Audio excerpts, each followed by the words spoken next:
तुम आगे बढ़ो।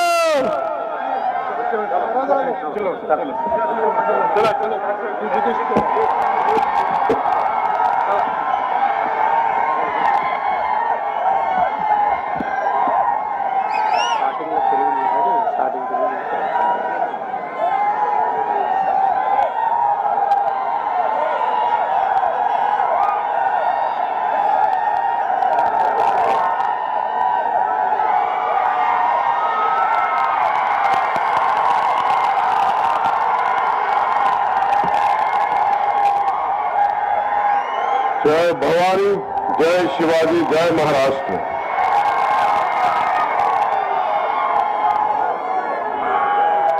छत्रपती शिवाजी महाराजांची भूमी, संतांची भूमी, वीरांची भूमी म्हणजेच महाराष्ट्र।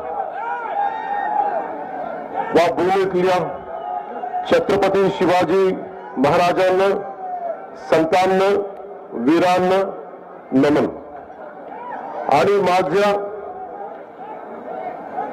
लाडक्या बहिणींना, लाडक्या भावांना प्रेमपूर्वक नमस्कार।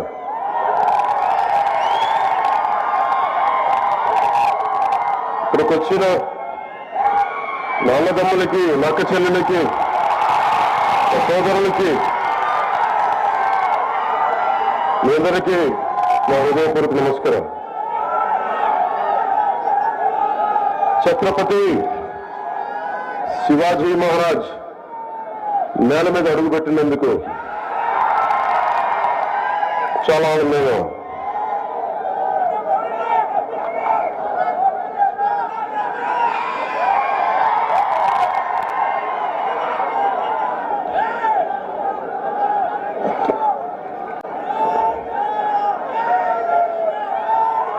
ఈ ఛత్రపతి శివాజీ పుట్టిన నేల,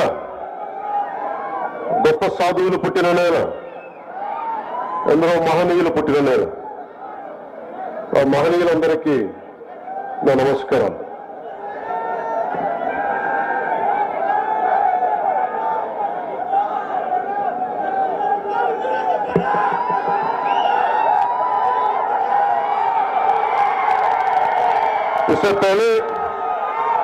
इससे पहले कि मैं कुछ बोलूं, मैं आप सबसे क्षमा चाहता हूं।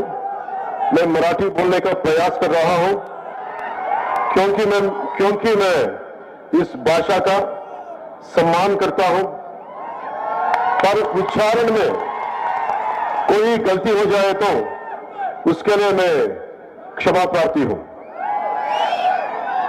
मी मराठी बोलताना चुकलो,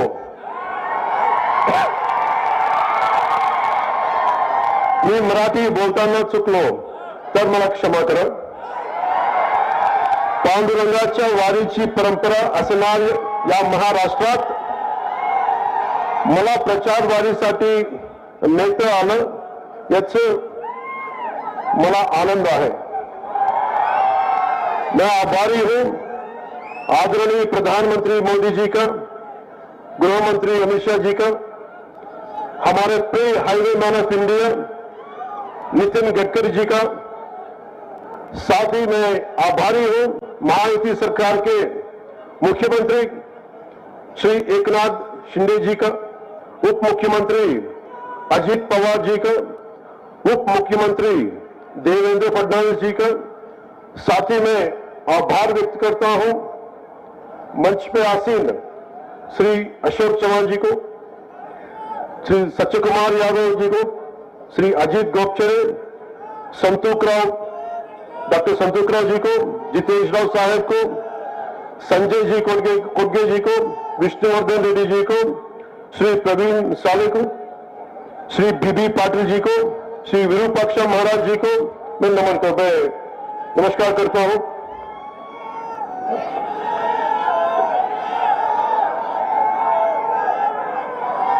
मैं यहां सिर्फ वोट मांगने नहीं आया। मैं आया हूं मराठा वीरों की धरती को नमन करने। मैं नमन करने आया हूं छत्रपति शिवाजी महाराज की उस धरती को जिसने मुझे अधिकारों के लिए लड़ना सिखाया। मैं आभार व्यक्त करने आया हूं उस धरती का जिसने मुझे स्वराज का अर्थ समझाया। मैं नमन करने आया हूं बाबा साहेब अंबेडकर की कर्मभूमि को, राजमाता जिजाबाई के संस्कारों से सींची गई इस धरती को।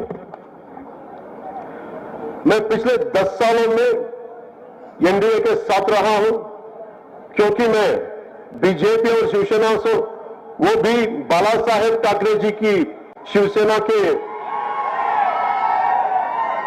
विचारों पे चलने वाला व्यक्ति हूं। शिवसेना और जनसेना दोनों ही सनातन की, शिवसेना और जनसेना दोनों ही सनातन की रक्षा के लिए समर्पित सेनाएं हैं। मुझे बाला साहेब जी से मिलने का सौभाग्य नहीं मिला, पर मुझे अन्याय के खिलाफ लड़ने और डटी रहने की प्रेरणा उन्हें से मिली है। इसलिए मैं इस मंच से उनको, बाला साहेब ठाकरे जी को मैं नमन करना चाहता हूं, जिनसे मुझे जनसेना के 7 मूलभूत सिद्धांतों में, जनसेना के 7 मूलभूत सिद्धांतों में से एक सिद्धांत प्रांतीय हित के ध्यान में, प्रांतीय हित के ध्यान में रखते हुए राष्ट्रहित की भावना, ప్రాంతీయవాదాన్ని విస్మరించని జాతీయవాదం, ఇది శివసేన అధినాయకుడు హిందూ హృదయ సామ్రాట్ బాలా సాहेब ठाकरे గురించి నేను నేర్చుకున్నాను। बाला साहेब ठाकरे जी से मैंने सीखा निडर होकर अपनी बात रखना, बेबाक रहना, अपने सिद्धांतों पे अडिग रहना, बिना किसी రాజ్లోబ్ కే। ఇది మీకోసం తెలుగులో చెప్తాను।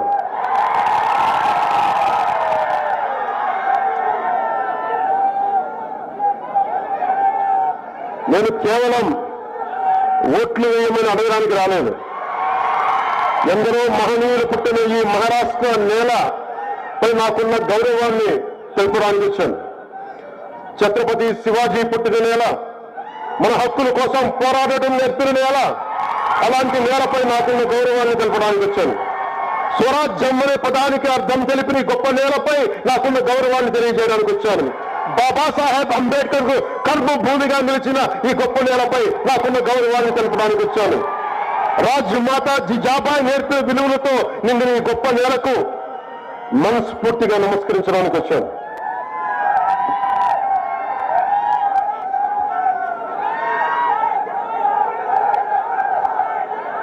నాకు బాలా సాహెబ్ ఠాకరే గారిని ఆయన జీవించి ఉండగా నాకు కలిసే అవకాశం రాలేదు, కానీ అన్యాయాలను, అక్రమాలను ఎదిరించడంలో ఆయన నాకు బలమైన స్ఫూర్తి। సనాతన ధర్మాన్ని ఏమాత్రం భయపడకుండా పరిరక్షించడంలో బాలా సాహెబ్ ఠాకరే గారు నాకు స్ఫూర్తి। జనసేన 7 సిద్ధాంతాల్లో ఒకటైన ప్రాంతీయతను విస్మరించిన జాతీయవాదం అనే సిద్ధాంతానికి బాలా సాహెబ్ ఠాకరే గారి స్ఫూర్తి। అలాంటి బాలా సాహెబ్ ఠాకరే గారికి నా వందనాలు। ఏ విషయాన్నైనా ధైర్యంగా చెప్పడం, బాలా సాహెబ్ గారి దగ్గర నుంచి నేర్చుకోవాల్సింది ఏ విషయాన్నైనా ధైర్యంగా చెప్పడం, నిర్మోహమాటంగా నిక్కచ్చిగా ఉండడం, అధికారంతో సంబంధం లేకుండా మన సిద్ధాంతాలకు బలంగా కట్టుబడి ఉండటం బాలా సాహెబ్ ఠాకరే గారి నుంచి నేర్చుకున్నాం।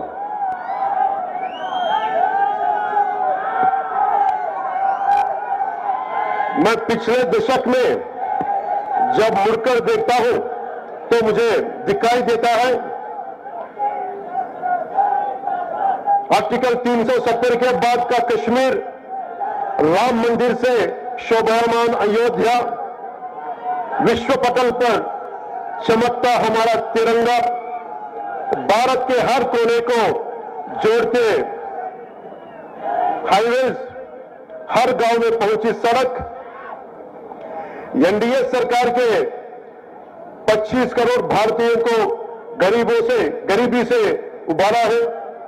एनडीए सरकार ने इन 10 वर्षों में 4 करोड़ किसानों को फसल बीमा योजना का लाभ दिया।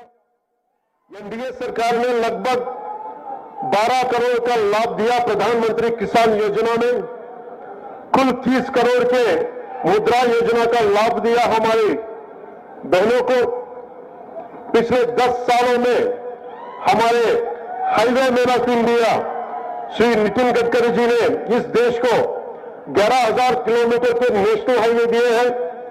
महाराष्ट्र को 701 कम लंबा समृद्धि महामार्ग भी मिला जो नागपुर से लेकर ठाणे को जोड़ता है और महाराष्ट्र के नवनिर्माण में जोड़ी गई एक और उपलब्धि है। ऐसे न जाने कितने कार्य किए गए हैं और किए जा रहे हैं जो महाराष्ट्र को 2038 तक $1 ट्रिलियन की आर्थिक व्यवस्था बनाएंगे और महाराष्ट्र भारत को 5 ट्रिलियन डॉलर के साथ विश्व की तीसरी सबसे बड़े अर्थव्यवस्था बनने में महत्वपूर्ण योगदान देगा।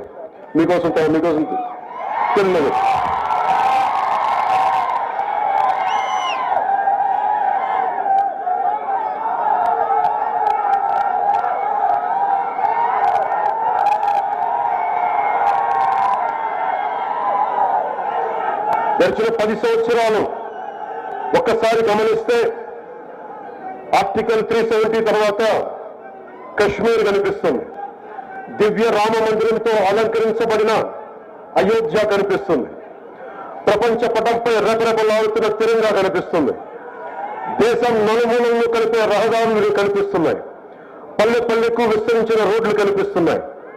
గడిచిన 10 ఏళ్లలో ఎన్డీఏ ప్రభుత్వం 25 కోట్ల భారతీయులను పేదరికం నుండి విముక్తి చేసింది. 4 కోట్ల రైతులకు పంట బీమా అందించింది. పీఎం కిసాన్ ద్వారా 12 కోట్ల మందికి లబ్ధి చేకూరింది. అలాగే ముద్రా యోజన ద్వారా దాదాపు 30 కోట్ల మంది ఆడబిడ్డలకు చేయూతనిచ్చింది. గత 10 ఏళ్లలో highway man of India Nitin Gadkari గారు మన దేశానికి దాదాపు 11,000 కిలోమీటర్ల రహదారులు అందించారు. మహారాష్ట్రలోనే నాగ్పూర్ నుండి ఠాణే వరకు 701 కిలోమీటర్ల సమృద్ధి మహామార్గం నిర్మించారు. ఇది మహారాష్ట్ర నవనిర్మాణంలో కీలక ఘట్టం. 2028 లోపు మహారాష్ట్రను 1,00,000 కోట్ల ఆర్థిక వ్యవస్థగా తీర్చిదిద్దేందుకు ఇలాంటి ఇంకెన్నో గొప్ప అభివృద్ధి కార్యక్రమాలు చేపడుతున్నారు. భారతదేశాన్ని 5 లక్షల ట్రిలియన్ల జీడీపీతో ప్రపంచంలోనే 3వ అతిపెద్ద ఆర్థిక వ్యవస్థగా మార్చడంలో మహారాష్ట్ర కీలక పాత్ర పోషించబోతుంది. ఇలాంటి తరుణంలో మన డేగ్లూర్ నియోజకవర్గ అభివృద్ధి చాలా కీలకం.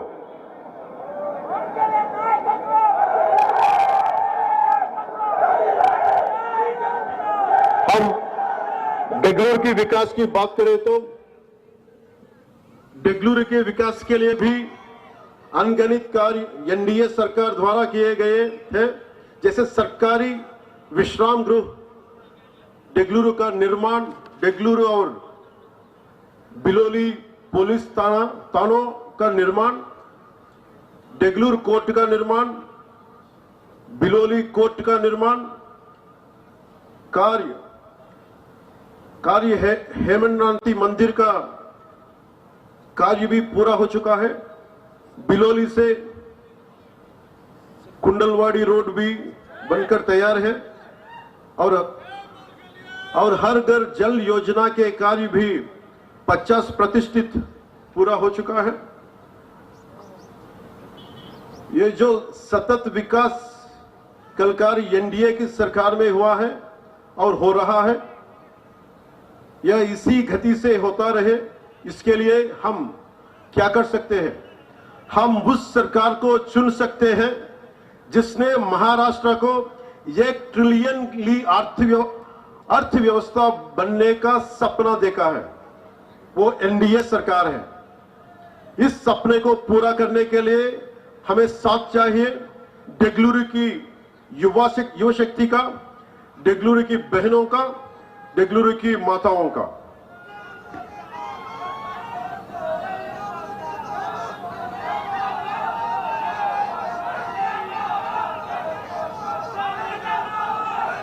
देगलूर నియోజకవర్గంలో ఎన్డీఏ ప్రభుత్వం ఎన్నో అభివృద్ధి కార్యక్రమాలు చేసింది।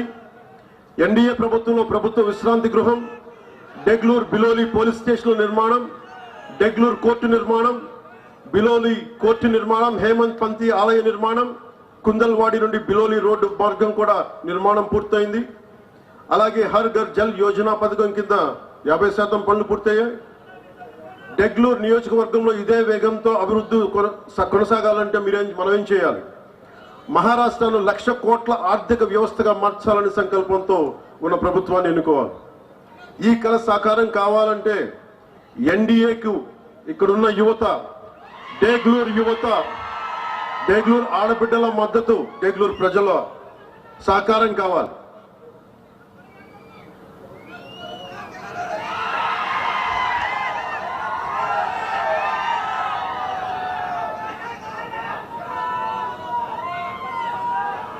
महाराष्ट्र के इतिहास की बात करें तो यहां सनातन की रक्षा के लिए न जाने कितने वीरों ने अपना प्राणों की आहुति दी है, पर कांग्रेस ने अपने शासनकाल में क्या किया? पालघर में हमारे साधुओं की हत्या हुई। పాల్ఘర్లో మీరు చూశారు, చేతులెత్తి వేడుకున్నాడు, నన్ను చంపొద్దు చంపొద్దు చంపొద్దు అని। పాల్ఘర్లో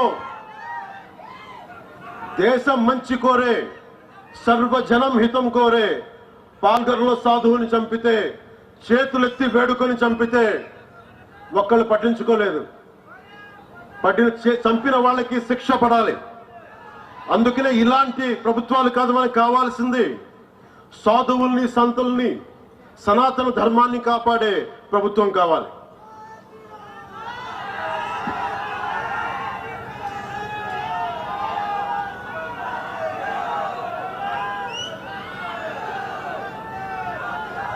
आपको याद है पालघर में हमारे साधुओं को कैसी हत्या हुई? और विशालगढ़ के ऐतिहासिक किले पर, మీకు విశాల్గఢ్ కిల్లా తెలుసు కదా మీకు, అది అన్యాక్రాంతం అయిపోయింది। ఆక్రమణదారులు దాన్ని కైవసం చేసుకున్నారు। శివాజీ పోరాడింది వీరి మీదే, కానీ ఈ రోజున మళ్ళీ ఇంకోసారి పోరాటం చేయాల్సిన పరిస్థితి। और विशालगढ़ के ऐतिहासिक किले पर अतिक्रमण हुआ और यह मुद्दा धर्म से नहीं जुड़ा, बल्कि शासन की लापरवाही और एक वर्ग विशेष को नाराज ना करने की आदत के कारण पैदा हुआ समस्या है। अधिकारियों ने इसकी सुरक्षा क्यों नहीं की? मराठों द्वारा बनाए गए दुर्ग केवल वास्तुकला के नमूने नहीं है, बल्कि भारत के संरक्षक, सनातन धर्म के संरक्षक है। इन किलों ने न जाने कितने सालों तक आक्रमणकारियों के और न केवल महाराष्ट्र के लिए बल्कि समूचे दक्षिण भारत के बीच हिमालय की तरह खड़े रहे और हमारे लाखों मंदिरों की रक्षा की।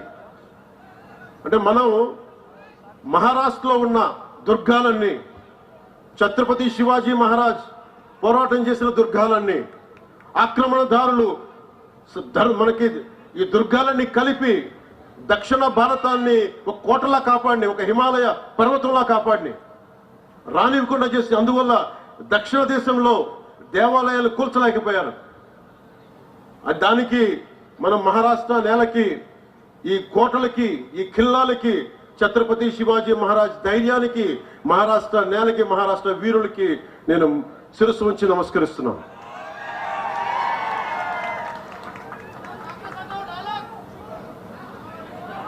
सोचिए, अगर ये किले नहीं होते तो हम हमारे हजारों मंदिरों की क्या स्थिति होती, तमिलनाडु में क्या होता, आंध्रा के मंदिरों की क्या स्थिति होती। जरा सोचिए, आज बाला साहेब होते तो क्या सोचते। बाला साहेब ठाकरे जी चाहते थे एकजुट भारत, एकजुट भारत, నిలబడి ఉన్న భారతం, కలిసికట్టుగా ఉన్న భారతం. అంతే, బాలాసాహెబ్ ఠాకరే కోరుకున్నది కలిసికట్టుగా ఉన్న భారతం, ఒక్క భారతం, ధైర్యంతో కూడిన భారతం, పౌరుషంతో ఉన్న భారతం, సాహసంతో ఉన్న భారతం. बाला साहेब ठाकरे जी चाहते हैं एकजुट भारत, जिसे मोदी जी पूरा कर रहे हैं. वो चाहते थे राम मंदिर, जिसे एनडीए ने पूरा करके दिखाया. उनकी हर इच्छा को पूरा करने में लगी है एनडीए सरकार. शिवरायांनी सांगितले होते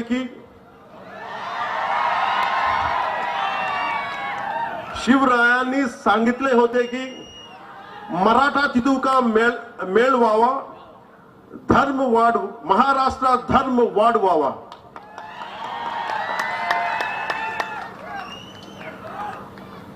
अब ये महाराष्ट्र की जनता निर्णय लेगी कि हम बटना है और कमजोर होना है. మనం విడిపోవాలా, బలహీనలు అవ్వాలా, या जुड़ना है और मजबूत बनना है. हम बटना है और अपने अस्तित्व को खतरे में डालना है, या जुड़ना है और उज्जवल भविष्य बनना है.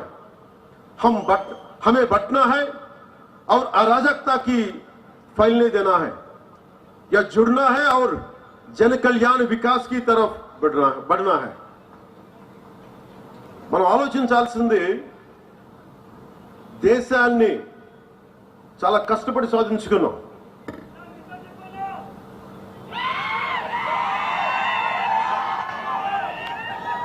మన దేశాన్ని రక్షించుకోవడంలో నిర్ణయం మీ చేతుల్లో. విడిపోయి బలహీనపడదామా లేదా కలిసి బలంగా నిలబడదామా? విడిపోయి మన అస్తిత్వాన్ని ప్రమాదంలో నెట్టేద్దామా లేదా కలిసి బంగారు భవిష్యత్తు నిర్మించుకుందామా? విడిపోయి అరాచకత్వాన్ని స్థానం కల్పిద్దామా లేక కలిసి అభివృద్ధి సంక్షేమం వైపు ప్రజలు నడిపిద్దామా? మనందరం ఇర్రెస్పెక్ట్ ఆఫ్ రిలీజియన్, ప్రాంతాలను దాటి, ఇది సనాతన ధర్మం ఉండే నేల ఇది. మనం తెలుగు వాళ్ళం అవ్వచ్చు, మహారాష్ట్రీయులం అవ్వచ్చు, కన్నడిగులు అవ్వచ్చు, ఏదైనా అవ్వచ్చు, కానీ మన గుండెల్లో కొట్టుకుంటుంది సనాతన ధర్మం యొక్క గుండె చప్పుడు. చివరిగా ప్రజల హక్కుల గురించి, వాటి శక్తి గురించి, ప్రజలకున్న అధికారం గురించి రామ్ధారి సింగ్ దినకర్ గారి మాటల్లో డేగ్లూరు ప్రజలకు చెప్పాలనుకుంటున్నాను. हुंकारों से महलों को नींव उखड़ जाती, हुंकारों से महलों को नींव उखड़ जाती, सांसों के बल से ताज हवा में उड़ता है. మీరు ఇంతమంది ఉన్నారు, మీరు కలిసికట్టుగా మీరు ఒక్కసారి ఊపిరి తీస్తే ఇదేనే ఎదుర్కోగలరు. మీరు కలిసికట్టుగా ఒక్క బలమైన నిశ్వాసం వదిలితే తలలకి పెట్టుకున్న మహారాజుల కిరీటాలు కూడా ఎగిరిపోతాయి. అదే మహారాష్ట్ర నేల చెప్పింది. जनता की रोके राह समय में ताऊ कहां, जनता की रोके राह समय में ताऊ कहां, वह जिधर चाहती काल उधर ही मुड़ता है, काल उधर ही मुड़ता है. ఇది నీకోసం నేను ఎంత ప్రయత్నం చేశానంటే, నా జీవితంలో ఎప్పుడు నేను ఏది అవ్వాలని ప్రయత్నం చేయను. నా డిప్యూటీ సీఎం, నా పొలిటికల్ లీడర్, డెస్టినీ, కాలం, ఫేట్ ఇక్కడ తీసుకొచ్చి పెట్టింది. భారతదేశం కోసం పనిచేసే శక్తిని మన సనాతన ధర్మం ఇచ్చింది. సో మీ అందరికీ నా విన్నపం,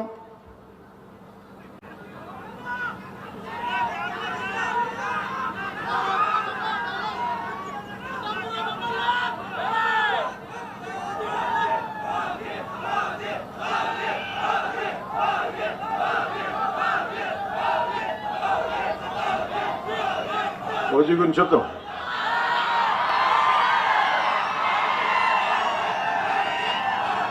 మీకు సినిమా గురించి చెప్తాను. సినిమాల్లో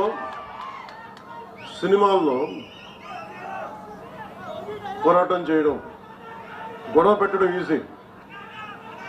నిజ జీవితంలో గొడవ పెట్టుకోవడం, ధర్మం కోసం గొడవ పెట్టుకోవడం, ధర్మం కోసం నిలబడటం చాలా కష్టం. మీరు ఈరోజు మీటింగ్కి విని వెళ్ళిపోతున్నారు.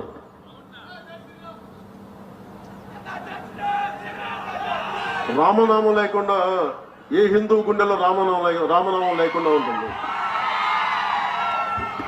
ప్రతి ఒక్క హృదయంలో రామనామం మోగుతూనే ఉంటుంది. మీరు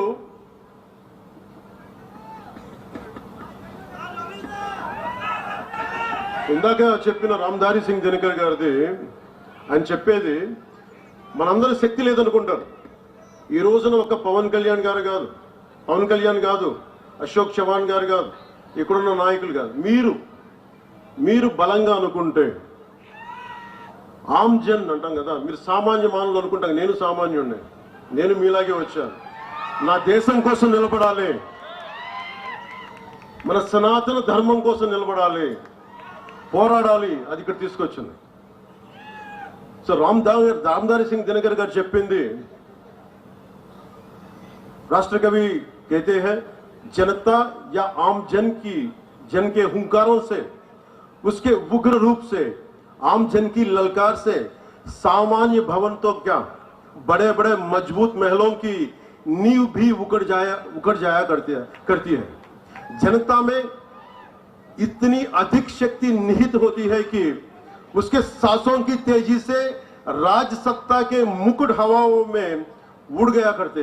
మీరు నిజంగా ఒక్కసారి మీరు ఎంత నిద్రాణమైన శక్తి ఉందంటే, మీరు బయటికి వస్తే మహామహులు పెట్టుకుని ఈ దేశాన్ని విచ్ఛిన్నం చేద్దామని హైదరాబాద్ నుంచి వచ్చే 15 నిమిషాలు ఇవ్వండి, హమ్కో 15 మినిట్ దీజే, అలాంటి వాళ్ళందరికీ కూడా వాళ్ళు హైదరాబాద్ నుంచి వచ్చి, ఓల్డ్ సిటీ నుంచి వచ్చి ఇక్కడ చెప్తా ఉంటారు కథలు.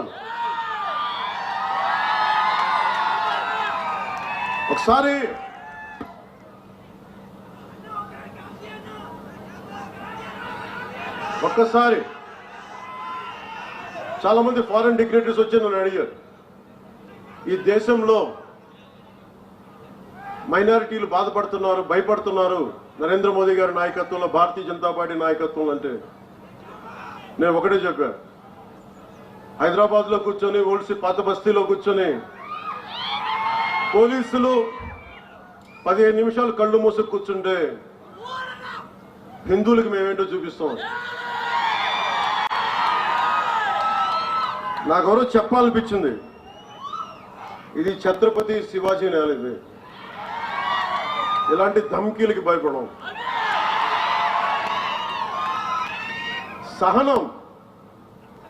సహనం పిరికితనం కాదు, సహనం మంచితనం. కానీ మంచితనంతో గొడవ పెట్టుకోకూడదు.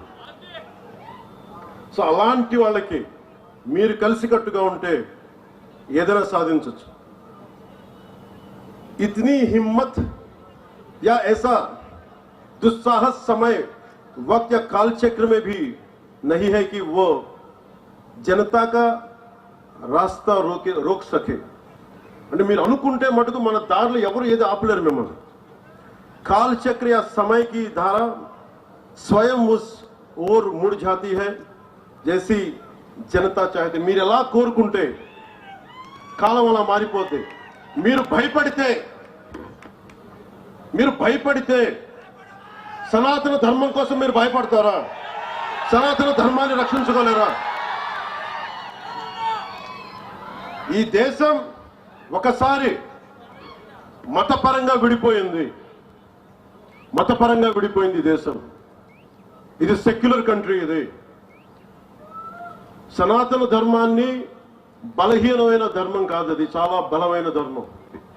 భరిస్తాం, ఆలోచిస్తాం, సహనంతో ఉండమని చెప్తాం. కానీ హైదరాబాద్ నుంచి వచ్చి మేము వస్తాం, చూస్తాం, చేస్తామంటే అక్కడ దాకా అవసరం లేదు. తోడినా పోడినా ఇది జరుగుతున్నాయినా. చాలా సింపుల్ గా ధైర్యంగా ఇది మన నేల, ఎక్కడికి పారిపోతాం? తల్వార్లు పట్టుకొని వస్తే చేతులు కట్టుకొని కూర్చుందాం. ఎవరికి దమ్ముంది చేయడానికి? ఇది మీరు ఆలోచించారు.